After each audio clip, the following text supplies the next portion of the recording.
Heho Pop Gengs.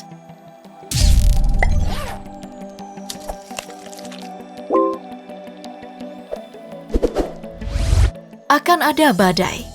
Tanggal 30 Maret 2023, Dr. Erma Yuli Hastin berdoa melalui Twitternya. Ya Allah, ampunilah dosa dan kecongkakan kami. Jauhkan siklon Herman dari Indonesia. Seperti sedang takut akan datangnya bencana besar, beliau sampai memohon ampunan. Dr. Erma adalah peneliti Pusat Riset Iklim dan Atmosfer di Badan Riset Inovasi Nasional atau BRIN.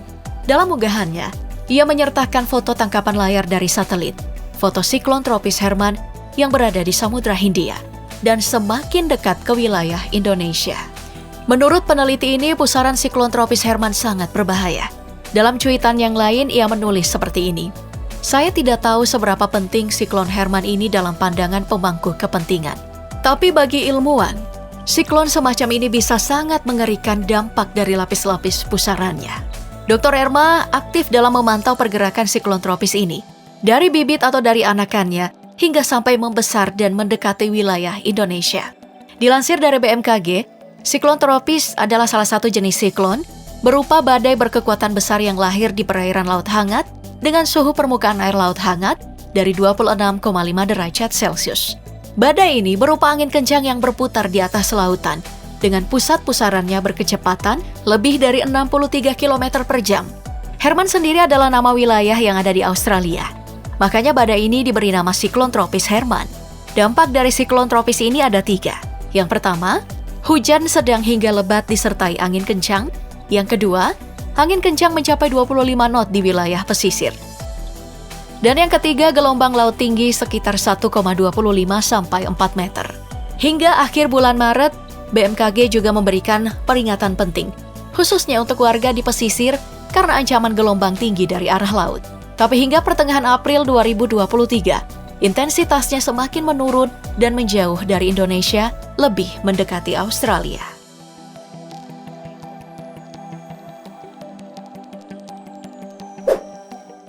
Lalu untuk gelombang tinggi, prediksi yang paling mengerikan adalah yang keluar di tahun 2020, yakni akan ada gelombang setinggi 20 meter yang menghantam Pulau Jawa. Prediksi ini datang dari peneliti ITB lewat kajian potensi kegempaan yang dilakukan oleh beberapa ilmuwan dari berbagai bidang keilmuan masing-masing. Kabid Mitigasi Gempa Bumi dan Tsunami BMKG Daryono lewat CNN menyampaikan bahwa kajian yang dilakukan ilmuwan dari ITB itu adalah skenario terburuk dan tidak ada waktu yang jelas kapan tsunami itu akan menerjang. Skenario terburuk, karena skenario buruk ini sangat penting untuk asuhan-asuhan mitigasi. Jadi ITB pun sebenarnya membuat kajian ini untuk dirujuk, untuk dilakukan sebagai rujukan mitigasi. Tapi, ancaman ini bisa menjadi peringatan untuk masyarakat. Itu memang potensi juga, ya kan, potensi karena juga dari sejarahnya juga pernah terjadi gempa-gempa besar. Daryono mengingatkan untuk melakukan upaya mitigasi yang nyata, seperti meningkatkan kegiatan sosialisasi mitigasi, latihan evakuasi atau drill, menata dan memasang rambu evakuasi, menyiapkan tempat evakuasi sementara, membangun bangunan rumah tahan gempa, menata tata ruang pantai berbasis resiko tsunami, serta meningkatkan performa sistem peringatan dini tsunami.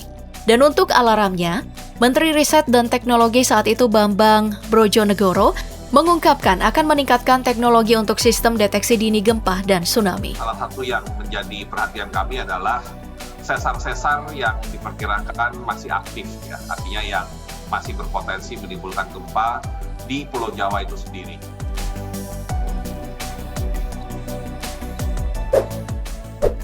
Sebagian besar wilayah Indonesia berada di kawasan cincin api Pasifik, yakni jalur rangkaian gunung berapi aktif di sepanjang Samudra Pasifik. 75% gunung berapi di bumi berada di cincin api Pasifik. Nah, di sepanjang jalur itu terdapat 450 gunung berapi. Lempeng tektonik yang ada di cincin api Pasifik saling tindih-menindih. Jumlahnya pun sangat banyak. Saat saling bergesekan dan menindih itu, batuan dari lempengan akan meleleh menjadi magma. Melimpahnya magma di jalur ini menghasilkan ketegangan dan akan sampai pada kondisi vulkanik lalu siap meledak. Ketegangan di bawah sana jugalah yang menghasilkan getaran yang dirasakan penghuni bumi. 90% guncangan gempa di bumi terjadi di jalur ini.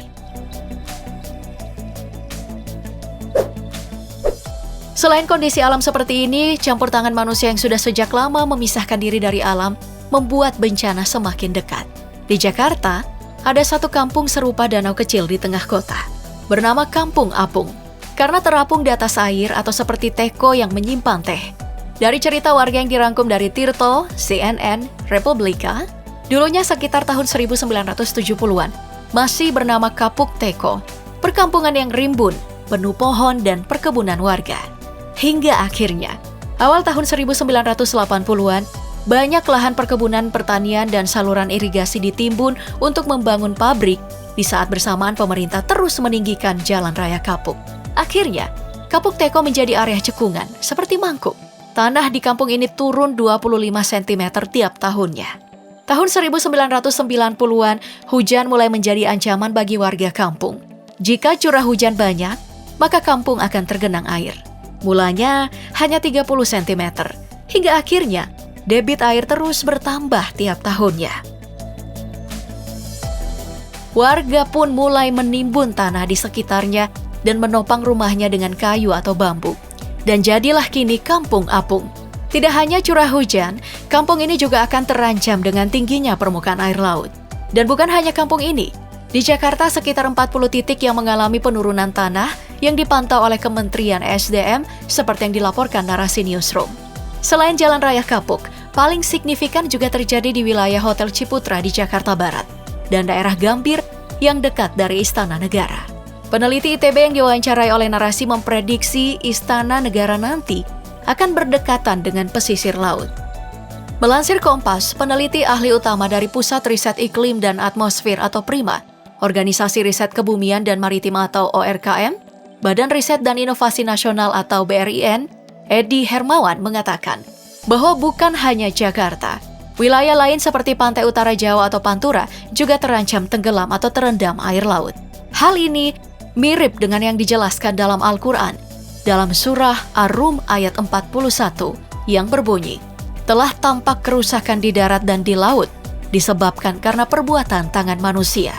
Allah menghendaki agar mereka merasakan sebagian dari akibat perbuatan mereka, agar mereka kembali ke jalan yang benar. Lalu dalam Alkitab Amsal 19 ayat 3 berbunyi, ketika manusia menderita akibat ulah mereka sendiri, Allah tidak bisa disalahkan. Hampir semua agama mengatakan bahwa ini kerusakan alam adalah ulah manusia. Dan ini menjadi salah satu pertanda akhir zaman. Wallahu alam. Hanya Tuhan yang mengetahui segalanya.